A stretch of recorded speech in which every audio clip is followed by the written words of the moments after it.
Demi menyambung hidup, seorang ayah rela menjual pulpen sambil menggendong putrinya yang tertidur. Foto pilu yang diunggah akun Twitter Gisur Simonarson ini membuat gempar dunia maya. Sang ayah yang bernama Abdul Halim Al-Attar adalah salah satu contoh perjuangan hidup pengungsi Suriah di jalanan Beirut. اشتغلت بلبنان أول ما بلشت بلبنان.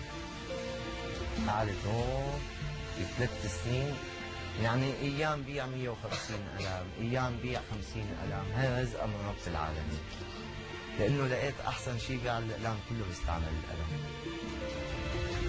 يعني ما في شخص ما بيستعمل القلم كأي شيء.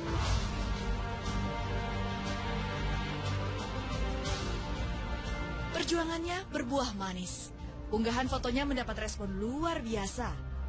Donasi terus mengalir melalui penggalangan dana online dan berhasil terkumpul sebesar $191.000 Amerika atau sekitar 2,6 miliar rupiah hanya dalam waktu seminggu. Masya Allah. Dari hasil donasi, ayah 2 orang anak ini mampu mempunyai usaha sendiri. Ia membangun usaha berupa 2 toko roti, 1 kedai kebab, dan sebuah restoran kecil. Kini, Abdul dapat memberikan hidup yang lebih layak untuk keluarganya di Beirut. Anak-anaknya kini bisa tinggal di apartemen dengan 2 kamar tidur. Putranya Abdullah kini bisa belajar setelah 3 tahun berhenti sekolah. Namun kesuksesan tidak membuatnya lupa terhadap nasib saudara, keluarga maupun sesama pengungsi Suriah. Ia pun membangun lapangan kerja untuk rekan-rekannya dengan mempekerjakan 16 pengungsi Suriah di tokonya.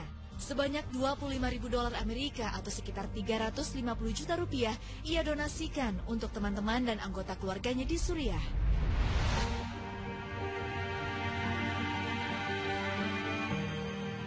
Perang berkepanjangan yang terjadi di Suriah menjadi mimpi buruk bagi mereka yang tinggal di sana.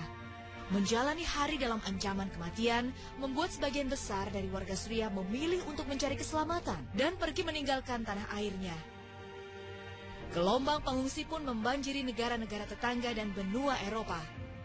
Walau hidup dalam kesedihan, secercah harapan terkadang muncul bagi sebagian dari pengungsi Suriah. Selain Abdul, masih ada beberapa pengungsi lainnya yang berhasil bangkit dari keterpurukan.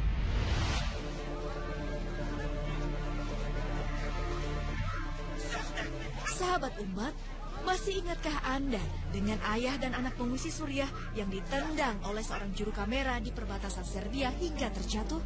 Ya, kejadian tersebut terjadi ketika mereka dikejar polisi yang melarang pengungsi Suriah masuk ke Hungaria. Pasca insiden pilu itu, kini sang ayah yang bernama Usama Abdul Mohsen dan anaknya Zaid menjadi sorotan di Spanyol. Kisah sedih mereka menjadi simbol krisis kemanusiaan dan membuat hidup mereka berubah 180 derajat.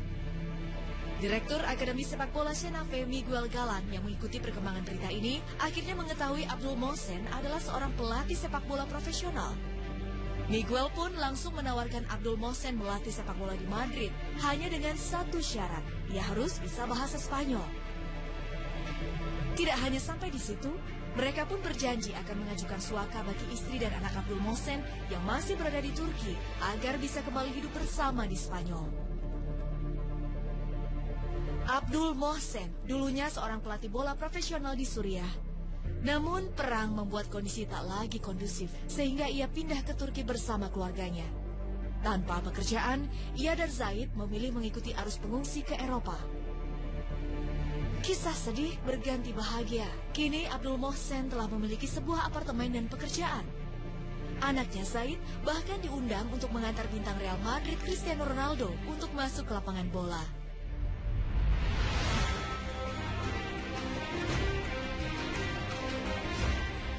Sepak bola juga menjadi jembatan bagi anak-anak pengungsi Suriah untuk bisa menikmati kehidupan yang lebih baik. Muhammad Jado dianggap sebagai salah satu talenta sepak bola U17 tahun yang paling cemerlang di Asia. Dia adalah kapten dari U17 tim nasional Suriah yang lolos ke Piala Dunia U17. Jado menjadi bagian dari ribuan pengungsi Suriah yang harus beranjak sejauh mungkin dari tempat asalnya. Tidak hanya meninggalkan tanah kelahirannya, ia juga meninggalkan mimpinya untuk memimpin Suriah di Piala Dunia U17. Keputusannya meninggalkan Suriah terjadi saat salah satu rekan terdekatnya tewas dalam pemboman.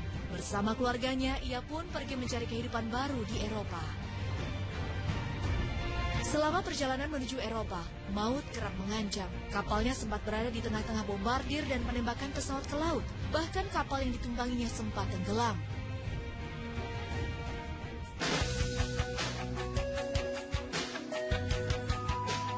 Tapi kini, kehidupannya telah jauh membaik. Kemampuan mengolah bola membuatnya menjadi incaran beberapa klub top di Bundesliga. Bukan tidak mungkin, suatu saat nanti, Jadot mampu mewujudkan mimpinya bergabung dengan klub Real Madrid dan menjadi pemain terbaik dunia. Mimpi Jadot tentu bukanlah suatu yang mustahil. Banyak pemain sepak bola hebat dunia lahir dari latar belakang pengungsi, seperti Edin Dzeko, Xherdan Shaqiri, Asmir Begovic, dan Zinedine Zidane.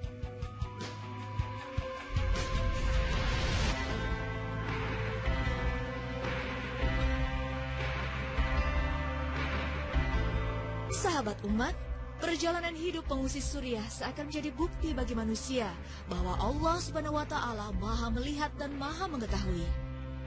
Segala kesusahan manusia tidak pernah luput dari pandangannya. Yakinlah selalu, pertolongan akan datang jika manusia selalu dalam keadaan takwa dan terus berdoa.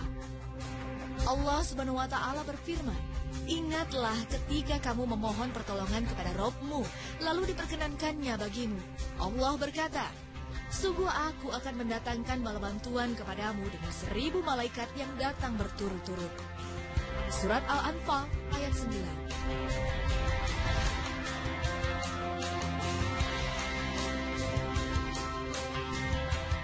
Kisah inspiratif pasangan tunanetra pembuat Al-Quran Braille. Umat segera kembali.